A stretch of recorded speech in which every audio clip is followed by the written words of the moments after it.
জীবন, কালকে না তোর পরীক্ষা, পরীক্ষার পড়া পড়তাছস তো? হ্যাঁ মা, পড়তাছি। কি পড়তাছস? তোর পড়ার তো কোনো শব্দই আমি পাই না। আরে মা, জোরে বলে আমার এক কান দিয়ে ঢুকে আরেক কান দিয়ে বের হয়ে যায়।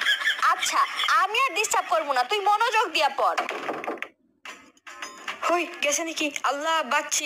আজকে আমি যে কামটা করছি, বইয়ের ভিতরে মোবাইল ঢুকাই দিছি। কি করে? এখন একটু পাবজি খেলি। ওই মার না, মার। ও, এই কাহিনী। দাঁড়া, আজকে বুঝাইতাছি মজা। কি করে?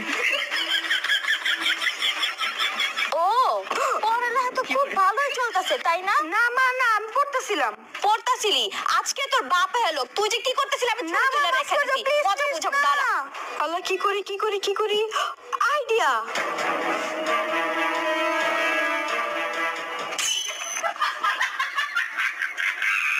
এখন আমি তাড়াতাড়ি করে